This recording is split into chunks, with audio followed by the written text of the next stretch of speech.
Medicos and achievers. जैसा कि ये जो सीरीज है, ये नीट में पूछा हुआ जो क्वेश्चन है, यानी कि पीवाईक्यू जो है, एनसीईआरटी के किस पेज से है, किस पैराग्राफ से है, उसको हम क्वेश्चन से रिलेट करके आपके सामने रख रहे हैं। इससे बेनिफिट क्या होगा? तो आप सभी बच्चों को एक बात तो पता होगा कि जो आपका पेपर बनेगा 2026 नीट के लिए, ये 70 से 80% पेपर होता है ना, ये पीवाईक्यू बेस्ड होता है। पीवाईक्यू बेस्ड का क्या मतलब हुआ कि जिस कंसेप्ट से पिछले सालों में जिस कंसेप्ट से पुराने सालों में जो भी क्वेश्चन पूछा गया है, जो भी जिस कंसेप्ट से पीवाईक्यू पूछा जा चुका है, सेम कंसेप्ट रिपीट होता है। सेम कंसेप्ट रिपीट होता है, ये बात आप सबको पता है।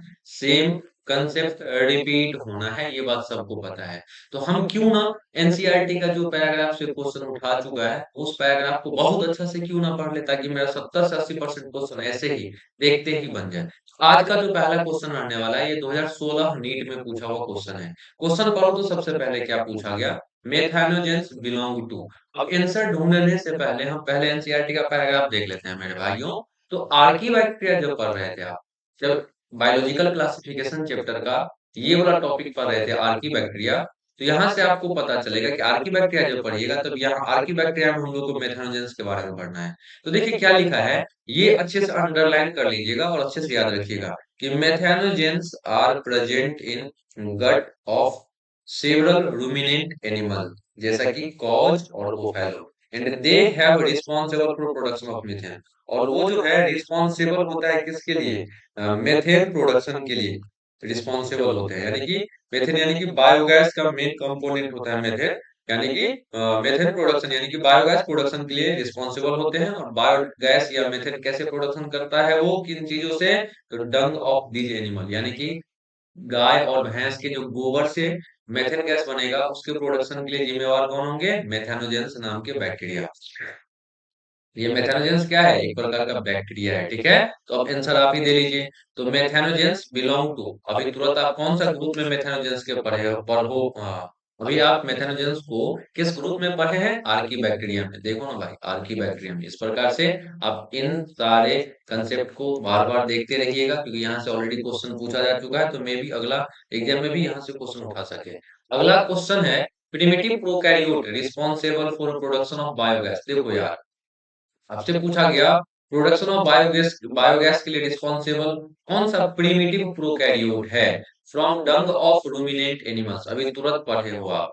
देखिए प्रोकैरियोट के कैटेगरी में केवल मोनेरा आएगा, बाद बाकी देखिए प्रोकैरियोट यानी कि मोनेरा, मोनेरा में आप पढ़ोगे आर्की बैक्टीरिया, आर्की बैक्टीरिया में पढ़ोगे आप मेथानोजेंस के बारे में। इसका आंसर हो जाएगा, मतलब अभी जो आप पैराग्राफ पढ़े हो वही से 2016 में पूछा हुआ दोनों क्वेश्चन आप बना लेते हैं।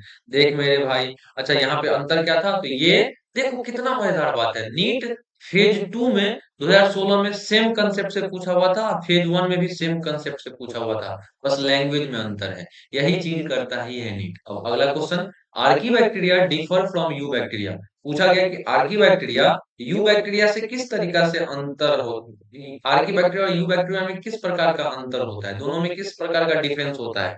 इसको समझने से पहले एनसीईआरटी का लाइन समझते हैं। एनसीईआरटी का लाइन आप देखोगे तो देखिए, आर्की बैक्टीरिया के बारे में बोल रहा है कि these bacteria are special since they live in some of most harsh habitat. ये बात तो सही है, जैसे कि extreme salty area, extreme salty area में रहने वाले आर्की बैक्टीरिया को, एक्सट्रीम साल्टी एरियाज में रहने वाले आर्की बैक्टीरिया को हेलोफेल्स बोलते हैं। जो हॉट स्प्रिंग में रहेंगे आर्की बैक्टीरिया, उसको थर्मो एसिडोफेल्स बोलेंगे। जो मार्सी एरिया में रहेंगे उसको मेथानोजेंस बोलेंगे। अब यहाँ पे आपके क्वेश्चन का आंसर यहाँ छिपा हुआ है, क्या है? Archie bacteria differ from other bacteria. देखिए अदर कोई भी बैक्टीरिया, यू बैक्टीरिया हो या कोई भी बैक्टीरिया हो, archaebacteria differ from other bacteria in having a cell wall structure. यानी कि सेल वॉल स्ट्रक्चर में कुछ ना कुछ डिफरेंस देखा गया है। Cell wall structure archaebacteria के पास जो है वो डिफरेंट टाइप का होगा। यही फीचर जो है ना रिस्पॉन्सिबल होता है आर्की बैक्टीरिया को एक्सट्रीम कंडीशन में सर्वाइव करवा पाए इसके लिए।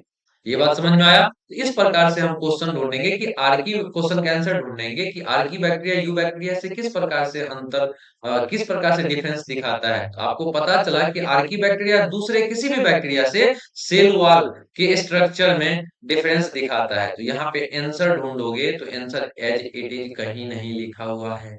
As it is cell wall से रिलेटेड आंसर कहीं नहीं लिखा हुआ है।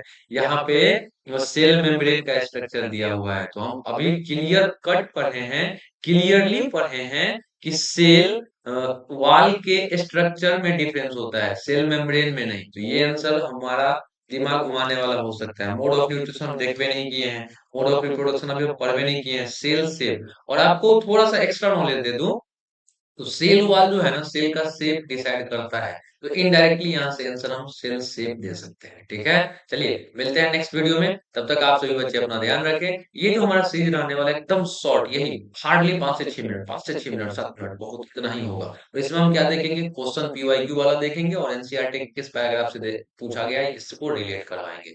पढ़ते रहिए आप सभी बच्चे ईमानदारी से, बहुत अच्छा आप करेंगे। इतना गारंटी रखिए कि अगर आप इस सीरीज से जुड़े रहते हैं तो 70 से 80% क्वेश्चन जो आपके एग्जाम में आएंगे उस वो ऑलरेडी आपका पहले से तैयार रहेगा। ठीक है, मिलते हैं नेक्स्ट वीडियो में, तब तक के लिए ध्यान रखिएगा। राधे राधे।